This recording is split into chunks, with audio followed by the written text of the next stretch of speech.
इस वीडियो को शुरू करने से पहले एक उपयोगी सूचना। यदि आप विटिलिगो संबंधित उपयोगी ईबुक्स फ्री में प्राप्त करना चाहते हैं, वो कृपया हमारी ईमेल एड्रेस vitiligo.diary@gmail.com पर ईमेल करें। हमारा ईमेल एड्रेस आपको स्क्रीन पर भी दिख रहा होगा। आपको ये ईबुक्स बिना शुल्क के, बिल्कुल मुफ्त में आपकी ईमेल एड्रेस पर भेज दी जाएंगी। आइए अब आज का टॉपिक डिस्कस करते हैं। मुझे विटिलिगो है। मैं अपने बच्चे में विटिलिगो होने की संभावना कैसे कम करूं? हमने अपनी पिछली वीडियो में ये समझा कि विटिलिगो कुछ लोगों में आनुवांशिक तौर पर भी हो सकता है। इसका मतलब ये हुआ कि यदि किसी बच्चे के माँ, बाप, भाई, बहन या किसी करीबी रिश्तेदार जैसे कि दादा, दादी, नाना, नानी, चाचा, मामा, बुआ या उनके बच्चों को विटिलिगो हो, तो उस बच्चे को भी अपने जीवन में विटिलिगो होने की संभावना रहती है। लेकिन आनुवांशिकता केवल 20 से 30% केसेज में ही पाई जाती है। इसका मतलब ये हुआ कि अगर विटिलिगो वाले 100 लोगों से पूछा गया कि क्या उनमें परिवार या करीबी रिश्तेदार में भी किसी को विटिलिगो है, तो केवल 20 से 30% ने ही हाँ में जवाब दिया। उनमें से भी जिन लोगों के माता या पिता को विटिलिगो हो, वो केस तो 10% से भी कम होते हैं।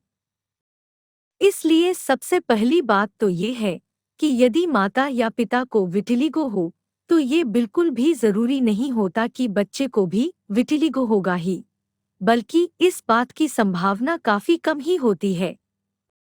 और आनुवांशिकता अकेले विटिलिगो के लिए तब तक खतरा नहीं होता जब तक कि कोई दूसरा कारण भी जुड़ ना जाए।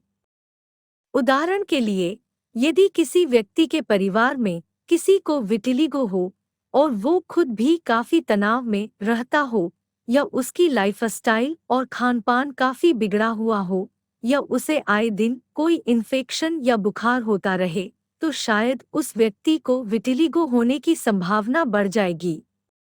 इन सब चीजों के बारे में हम अपने पिछले वीडियो में डिटेल में बात कर चुके हैं। यदि आपने वो वीडियो नहीं देखा, तो कृपया जरूर देखें। उसका लिंक डिस्क्रिप्शन में दिया हुआ है। अब हम अपने आज के टॉपिक की तरफ आते हैं कि आप अपने बच्चे को विटिलिगो होने की संभावना कैसे कम कर सकते हैं। यदि आपको विटिलिगो हो, तो आप इस चीज का ध्यान रखें कि आपका बच्चा एक हेल्दी डाइट और लाइफस्टाइल को फॉलो करता हो। बच्चे पर पढ़ाई या करियर को लेकर ज्यादा दबाव ना डालें। इससे बच्चे को तनाव होता है। उसे योग, मेडिटेशन, नियमित एक्सरसाइज या किसी और अच्छी प्रैक्टिस की आदत डालें ताकि वो शारीरिक और मानसिक रूप से स्वस्थ रहें। अपने बच्चे को मोटापे से खास तौर पर बचाएं। North western university school of medicine Chicago, USA में किए गए एक सर्वे में ये पाया गया कि वो बच्चे जिनका वजन ज्यादा होता है, उनमें ऑटो इम्यून प्रॉब्लम्स होने की संभावना ज्यादा होती है।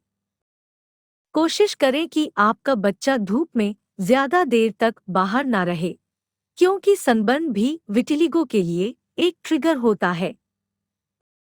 अगर उसे धूप में आउटडोर स्पोर्ट्स खेलने का शौक है, तो उसे रोके नहीं, बल्कि धूप से बचने के उपाय करें, जैसे कि फुल स्लीव शर्ट या स्किन पर सनस्क्रीन लोशन लगाएं। यदि आपका बच्चा टीनेजर या अडल्ट है, तो उसे धूम्रपान की बुरी आदत से दूर रखें, क्योंकि धूम्रपान भी ऑटो इम्यून प्रॉब्लम्स की संभावना को बढ़ाता है। बाकी वो सभी कारण जो विटिलिगो के लिए जिम्मेदार हो सकते हैं, उनके बारे में अपने बच्चे को बताएं और उनसे दूर रहने की सलाह दें। इन सब के बीच ये ख्याल रखें कि विटिलिगो से बचने के चक्कर में बच्चे से उसका बचपन ना छीने। उसे हंसने दे, मस्ती करने दे और जीवन का आनंद लेने दे।